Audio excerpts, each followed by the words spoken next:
Welcome to TV 49 news. మంచిర్యాలలో DJF మరియు జర్నలిస్టుల ఆధ్వర్యంలో కలెక్టర్కు వినతి పత్రం అందజేయడం జరిగింది. ఈ సందర్భంగా డీజేఎఫ్ నాయకులు మాట్లాడుతూ రిపోర్టర్లకు అక్రిడేషన్లతో సంబంధం లేకుండా ఇళ్ల స్థలాలు లేదా ఇండ్లు కట్టించి ఇవ్వాలి అని, అలాగే అక్రమ కేసులను బనాయించడాన్ని నిరసిస్తూ రాష్ట్ర వ్యాప్తంగా డీజేఎఫ్ ఆధ్వర్యంలో ఉద్యమ కార్యాచరణ ప్రకటించిందన్నారు. ఇందులో భాగంగా ఈ రోజు మంచిర్యాలలో జర్నలిస్టులందరూ కలిసి పాదయాత్రగా కలెక్టరేట్ వరకు వచ్చి అక్కడ వినతి పత్రం ఇవ్వడం జరిగిందన్నారు. ఈ కార్యక్రమం రాష్ట్ర వ్యాప్తంగా నిరంతరం జరుగుతుందన్నారు. ప్రతి మండలంలో కూడా ఈ ఉద్యమాన్ని చేసి ప్రభుత్వం మీద ఒత్తిడి తీసుకువచ్చి జర్నలిస్టుల హక్కులను సాధించడంలో డీజేఎఫ్ అలుపెరుగని పోరాటం చేస్తుందని తెలియజేశారు. ఫీల్డ్లో ఉన్న ప్రతి జర్నలిస్టుకి ఉద్యోగ భద్రతతో పాటు వారికి రక్షణ కల్పించాలని, వారికి అన్ని వసతులని, ప్రభుత్వ పథకాలని, పిల్లలకి ఉచిత విద్యతో పాటు వారి ఆరోగ్య రీత్యా కార్పొరేట్ వైద్యం అందించడంతో పాటు పలు డిమాండ్లను తాము ఈ ప్రభుత్వం ముందుంచామన్నారు. అప్పుడు ఈ కాంగ్రెస్ ప్రభుత్వం మా ప్రభుత్వం రాగానే మీ హామీలన్నీ నెరవేరుస్తామని మాట ఇవ్వడం జరిగింది అన్నారు. అప్పుడు ఇచ్చిన హామీని నెరవేర్చాల్సిన బాధ్యత కాంగ్రెస్ ప్రభుత్వం మీద ఉందన్నారు. ఆ దిశగా కాంగ్రెస్ ప్రభుత్వం మీద ఒత్తిడి తేవడం ఈ పాదయాత్ర కార్యక్రమం అని తెలిపారు. ఈ కార్యక్రమం రాష్ట్ర వ్యాప్తంగా కొనసాగుతుందన్నారు. జర్నలిస్టులందరూ అన్ని రంగాలకు అతీతంగా కదలి రావాలని పిలుపునిచ్చారు. ఈ కార్యక్రమంలో డీజేఎఫ్ నాయకులు, జర్నలిస్టులు తదితరులు పాల్గొన్నారు.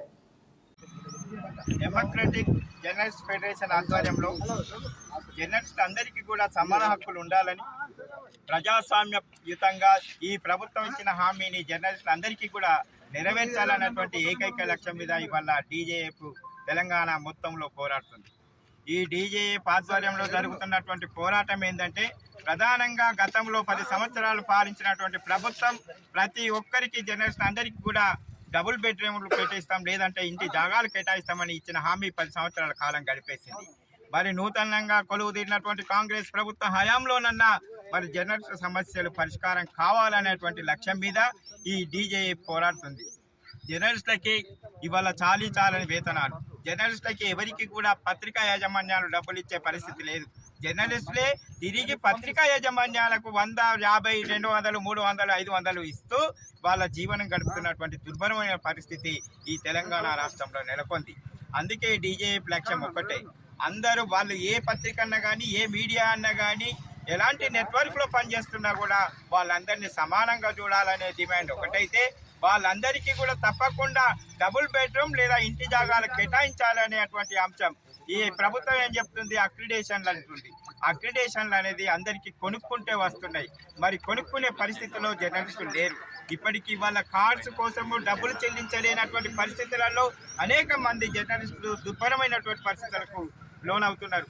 కాబట్టి ఇలాంటి పరిస్థితుల మధ్య జర్నలిస్టుల ఐక్య పోరాటాలు జరగాలంటే ఇప్పుడు మనం డెమోక్రటిక్ జర్నలిస్ట్ ఫెడరేషన్ ఏదైతే పోరాటం తీసుకుందో అక్రమ కేసులన్నీ ఎత్తివేయాలని, ఈ జర్నలిస్టులందరికీ ఇండ్లు లేదా ఇంటి జాగాలు కేటాయించాలని, అక్రిడేషన్ అటువంటి పూచిని పక్కన పెట్టాలని చెప్పి ప్రధానంగా ఈ డీజేఎఫ్ డిమాండ్ చేస్తుంది.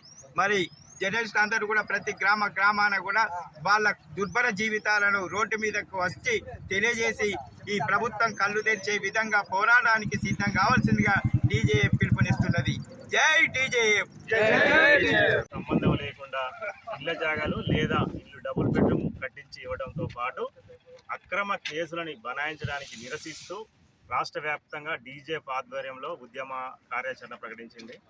ఇందులో భాగంగా ఈరోజు మంచిర్యాలలో జర్నలిస్టుల మిత్రులందరం, సోదరులందరూ కలిసి పాదయాత్రగా కలెక్టరేట్ గారికి దగ్గరికి వచ్చి అక్కడ వినతి పత్రం ఇవ్వడం జరిగింది. ఈ కార్యక్రమం రాష్ట్ర వ్యాప్తంగా నిరంతరంగా జరుగుతుంది. మండలాల వైజ్గా రాష్ట్ర ప్రతి మండలంలో కూడా ఈ ఉద్యమాన్ని చేసి ప్రభుత్వం మీద ఒత్తిడి తీసుకొచ్చి జర్నలిస్టుల హక్కులను సాధించడంలో డీజేఎఫ్ అలుపెరుగని పోరాటం చేస్తుందని ఈ సందర్భంగా తెలియజేస్తున్నాము. ప్రతి జర్నలిస్టుకి, ఫీల్డ్లో ఉన్న జర్నలిస్టులకి ఉద్యోగ భద్రతతో పాటు వారికి రక్షణ కల్పించడం, వారికి అన్ని వసతులని, ప్రభుత్వ పథకాలని, పిల్లలకి ఉచిత విద్యలో రాయితీతో పాటు వారి ఆరోగ్య విషయంలో కార్పొరేట్ వైద్యం అందించడం పాటు పలు డిమాండ్లను గతంలో మేము ఈ ప్రభుత్వం ముందు ఉంచడం జరిగింది. అప్పుడు ఈ ప్రభుత్వం, కాంగ్రెస్ ప్రభుత్వం, ఈ డిమాండ్లని తమ ప్రభుత్వం అధికారంలోకి వచ్చినప్పుడు ఇవన్నీ నెరవేర్స్తామని హామీ ఇవ్వడం జరిగింది. ఇప్పుడు ఈ హామీని నెరవేర్చాల్సిన బాధ్యత కాంగ్రెస్ ప్రభుత్వం మీద ఎంతైనా ఉంది. ఆ దిశగా వారి మీద ఒత్తిడి తేవడమే ఈ పాదయాత్ర కార్యక్రమం. ఈ కార్యక్రమం రాష్ట్ర వ్యాప్తంగా నిరంతరంగా కొనసాగుతుంది. జర్నలిస్టులు అందరూ యూనియన్లకు అతీతంగా పత్రికలకు అతీతంగా మీడియాలకు అతీతంగా కలిసి రావాలని ఈ సందర్భంగా పిలిపిస్తున్నాం. జై డీజేఎఫ్, జై జై డీజేఎఫ్.